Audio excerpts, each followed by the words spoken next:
Hello, my friends. Once more, I'm kind of going to show you something that once you see it, you can't unsee it. Something that will be hard for many to listen to and accept, but it is the reality of our situation. The reality of our situation in general is that we're in an unsustainable world. The world itself is created with chaos. Not the one that God originally built, but the one we were given after the fall of it. Satan is in this world. He has one purpose: to kill, steal, and destroy. There's nothing amongst his purpose that allows for a flourishing of fruit inside of a world such as that. It's killed before it ever can develop. Thus you know that God's hand is in the world, and God's hand is over all things in the world. He brings rain on both the good and the bad. And these kinds of things we lose track of whenever we've grown up in a world of complete comfort, of complete luxury. And I'm going to show you what that actually does to mankind's faith in God, and how they don't know the hand of God anymore. Those who walk with God, and they speak differently, they speak a different message than just about everyone else you'll listen to out there. Those who really know God, everybody hates us. They hate me without reason, is the only thing I speak are things of God and what I understand of it. But they hate me for that. They will keep me from speaking for that. They will come against me for that. They say that we love everybody, want everybody to be saved. If you're a Christian, you go in the rapture. Yet they'll block me from speaking anything once they hear what I have to say, because again, what they say is not what they are. They're hypocrites in what they do.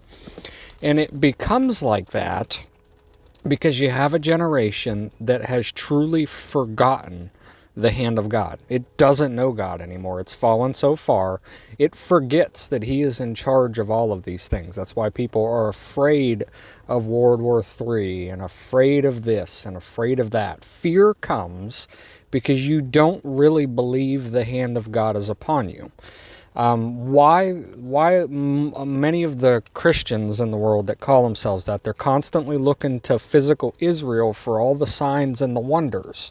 It's because they haven't felt the hand of God upon them. So when they see Israel being born of the world in 1948, they look at it and say, aha, there's the hand of God coming back, when the whole time the hand of God was on them. It's why we've been able to build the world, have the peace allowed in the world that we have had, to bring it to what it is today, to bring all of these luxuries into it. The hand of God is here. It's upon us. It's not on a different people. It's upon us.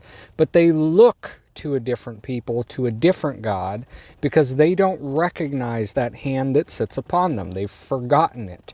Just as what I spoke about in the videos whenever I spoke of Jeremiah 23 and Jeremiah 50 and Jeremiah 51. It is a people that have forgotten the hand of God.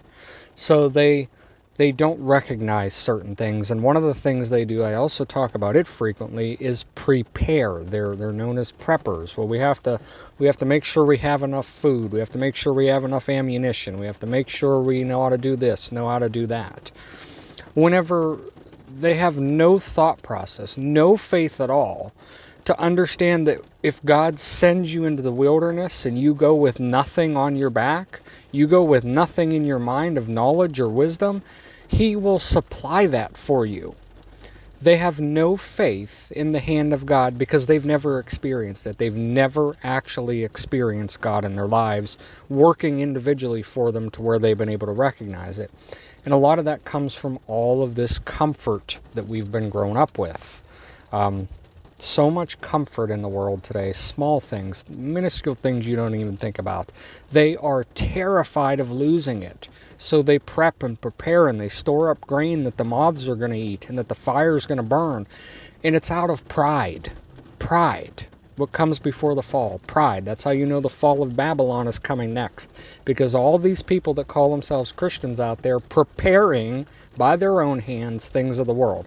They're saying the rapture's coming and Jesus Christ is coming on one side, but they're saying store up your barn with things of the world on the other side, rather than build the ark, which is your faith.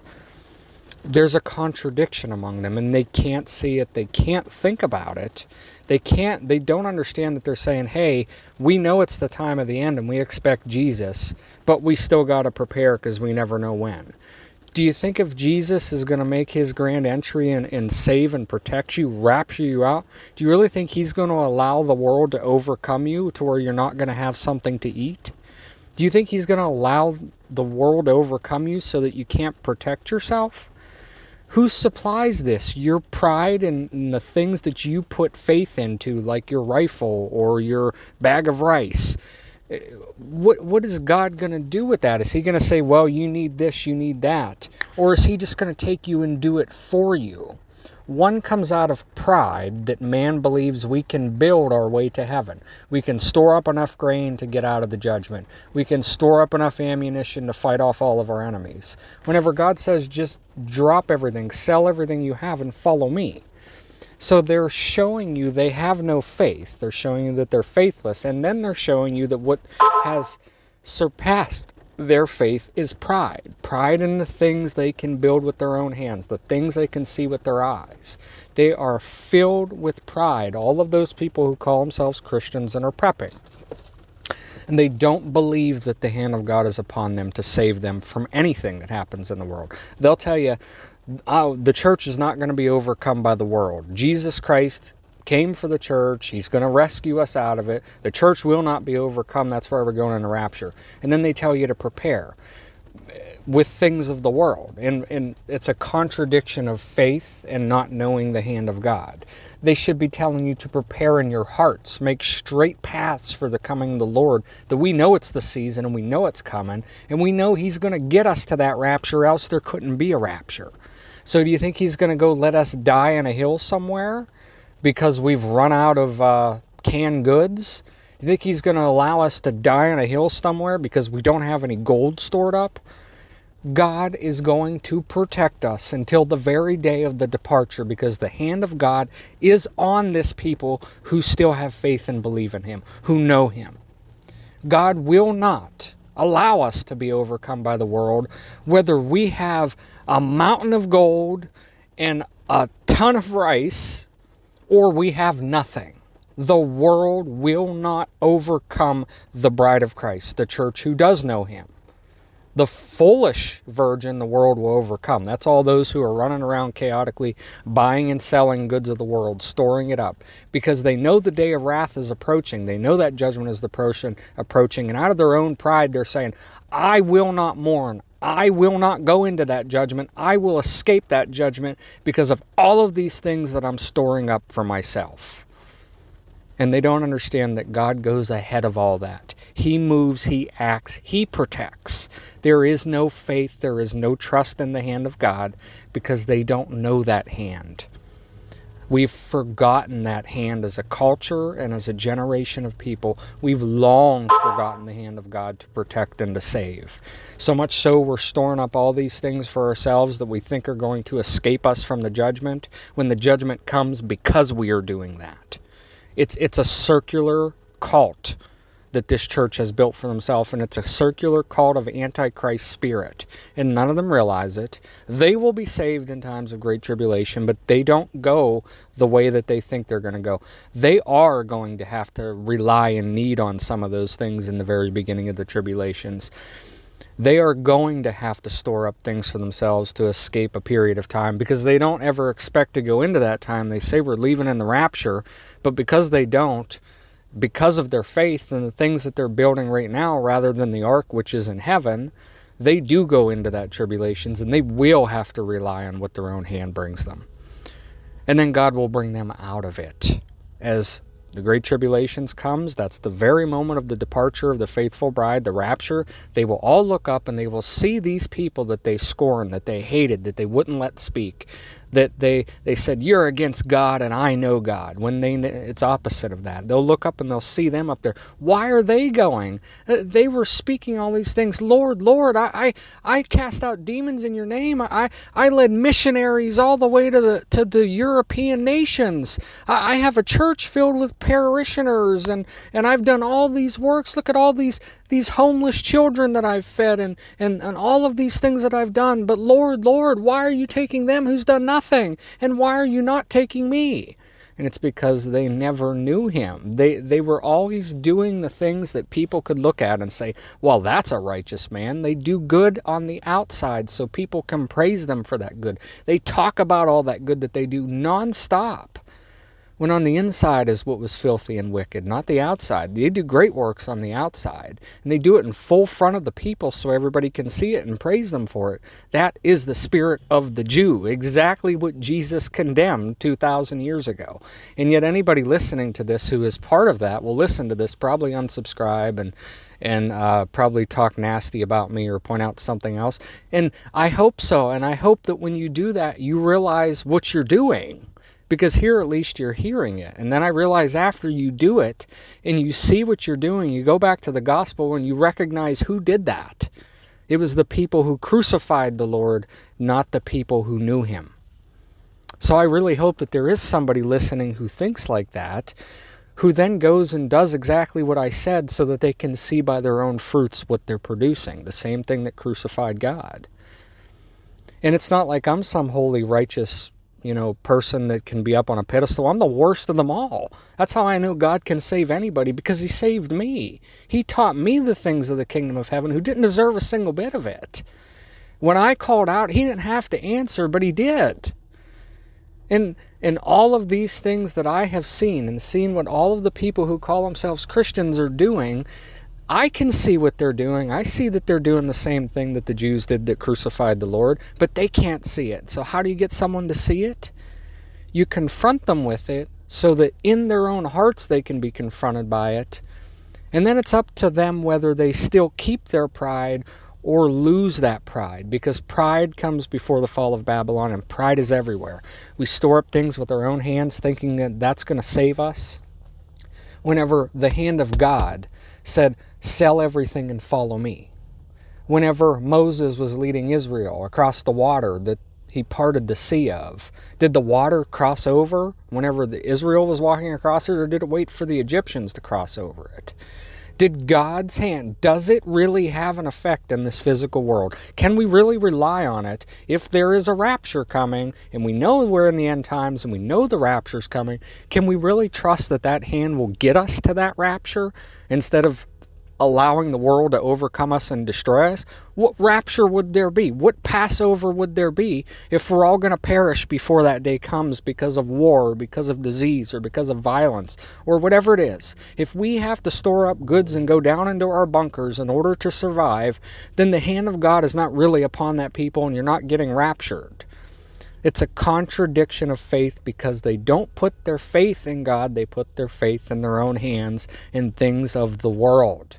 Habakkuk 2:4-5 today, that was part of the daily Bible verse. Behold the proud, his soul is not upright in him, but the just live by faith. Indeed, because he transgresses by wine, he is a proud man, and he does not stay at home. Because he enlarges, his desire is hell, and he is like death and cannot be satisfied. He gathers to himself all nations and heaps up for himself all peoples.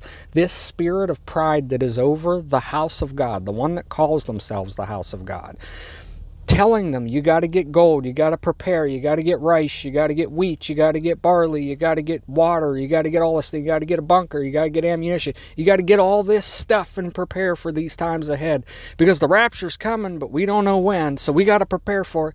They're putting pride in their own hands and what they can gather up, rather than trusting that God is going to get them there. The hand of God is real. It will work. It will still work even though people have forgotten about it. And it will still save even though people don't believe it can. It will do all those things. It will accomplish all those things before the day of the Lord comes. He will get us to that end. And if you don't believe that there's a rapture, if you say there is no rapture, there is no rescue, then you should really think about the rest of the things that happen in the Bible. Why was there a Passover event then? Why did Israel escape it? Why is there one taken, one left? Why is there, I could give you literally thousands upon thousands of verses how there is a rescue, but the rescue is for a remnant. It's not for all. It's a reward of the faithful. And if you're preparing with the pride of what your own hands can build and accomplish, where is your faith truly? Is it in the world or is it in God? If you think God is going to let you perish before he comes to receive you, then you can understand for yourself what that means of your own faith. Fall down and call out to God and say, I want to know the hand of God. I might not know it now, but I want to know it. I throw everything away. I give it all up, Lord. Come and show me this hand. And then he will, because the Spirit is poured out. And then you will go in that rapture just like you say.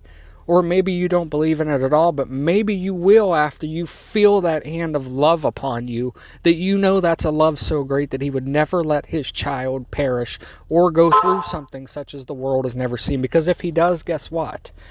Remember, Jesus called those days that there will never be a worse day. There never has been, and there never will be a worse day than those days on the earth. That means that for those who go through it, it's usurping Jesus Christ.